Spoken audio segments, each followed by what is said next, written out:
بسم اللہ الرحمن الرحیم۔ اللہ کے نام سے شروع جو سب پر مہربان نہایت رحم کرنے والا ہے۔ السلام علیکم ورحمۃ اللہ وبرکاتہ۔ آج کی اس ویڈیو میں ہم بات کرنے والے ہیں کہ لائٹ جلا کر کمرے میں روشنی کر کے عورت کے ساتھ ہم بستری کرنا جائز ہے یا نہیں۔ یعنی بہت سے لوگ یہ ہوتے ہیں کہ شادی کے بعد ہم بستری کمرے میں جب کرتے ہیں جب لائٹ آن ہوتی ہے اور روشنی ہوتی ہے، اندھیرے میں انہیں ہم بستری کرنا پسند نہیں، تو کیا ایسا کرنا صحیح ہے یا غلط ہے؟ پیارے دوستو، لوگ جب نکاح میں آ گئے تو جو کام نکاح سے پہلے حرام تھا وہی کام اب ان کے لیے حلال ہو گیا ہے، چاہے وہ کسی بھی صورت میں ہو۔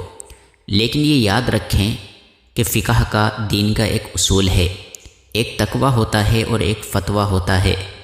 تقویٰ وہ ہے جو ہمیں دین پر چل کر آتا ہے، دین کو سمجھنے سے آتا ہے۔ فتویٰ وہ ہے جو ہمیں دین پڑھ کر پتہ چلتا ہے۔ امام ابو حنیفہ رحمۃ اللہ علیہ سے بہت سارے طالب علم پڑھنے آیا کرتے تھے۔ انہوں نے ایک مسئلہ بیان کیا کہ ناپاکی اگر چوتھائی کپڑے پر لگ جائے تو کپڑا ناپاک ہوگا اور اس کو دھونا لازمی اور ضروری ہوگا، اور ایسے کپڑے میں نماز پڑھنا جائز نہیں۔ انہی کا ایک طالب علم ان کے پاس سے گزرا، ان کو دیکھا کہ وہ دریا کے کنارے بیٹھے ہیں اور اپنے کپڑے دھو رہے ہیں۔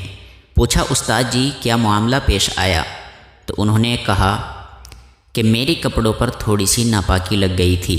تو طالب علم نے کہا کہ جی ناپاکی تو کم تھی، حالانکہ آپ نے مسئلہ بتایا تھا کہ اگر ناپاکی چوتھائی کپڑے پر لگ جائے تو پھر اس کو دھونا چاہیے، اور آپ کی ناپاکی تو کم تھی۔ تو انہوں نے فرمایا کہ بات یہ ہے، ایک ہوتا ہے تقویٰ اور ایک ہوتا ہے فتویٰ۔ میں اپنے لیے تقوی پر عمل کرتا ہوں اور تمہارے لیے فتویٰ ہے، اگر تم چاہو تو تم بھی تقوی پر عمل کر سکتے ہو۔ تو بات صرف اتنی ہے کہ آپ چاہیں بیوی کے ساتھ لائٹ جلا کر ہم بستری کریں یا کمرے کی اندھیری میں کریں، یعنی اندھیرے کمرے میں کریں، ہر صورت میں جائز ہے۔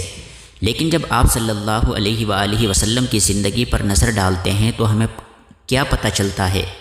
حضرت امی عائشہ رضی اللہ عنہا فرماتی ہیں کہ میں نے اپنی پوری ازدواجی زندگی میں آپ صلی اللہ علیہ وآلہ وسلم کے کبھی جسم کے کسی حصے کو نہیں دیکھا، یعنی کسی بھی عضو کو نہیں دیکھا۔ یہ ایک بہت بڑی بات ہوتی ہے میاں بیوی کے رشتے میں۔ آج کل ہمارے ذہن میں کیا باتیں آتی ہیں اور ہمارا ذہن کیسا بن چکا ہے کہ جب نکاح ہو گیا تو اب ہر طرح کے معاملات کرنا جائز ہے، اب چاہیں وہ کسی طرح کا ہو۔ ہم نے اپنا ذہن یہ بنا لیا ہے، اگرچہ جائز ہے لیکن ایک تقویٰ ہے اور ایک فتویٰ ہے۔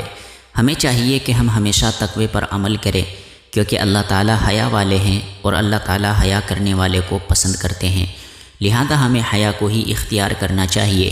اگرچہ کمرہ روشن کر کے ہم بستری کرنا جائز ہے، لیکن ہمیں اس حالت میں بھی اس بات کا خیال رکھنا چاہیے کہ اللہ اس نطفے سے ہمارے حمل ٹھہرا دے۔ علماء فرماتے ہیں کہ ماں باپ اس حالت میں جیسے ہوتے ہیں اس کا بہت بڑا اثر بچوں پر بھی پڑتا ہے۔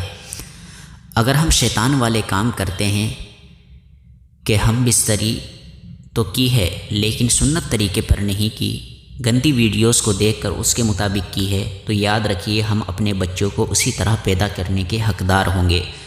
زیادہ کوشش کریں کہ ہم دین پر مکمل طریقے سے عمل کر سکیں تاکہ بچے بھی ہمارے دیندار پیدا ہوں۔ اللہ مجھے آپ کو دین پر چلنے کی، صحیح طریقے سے سمجھنے کی توفیق عطا فرمائے۔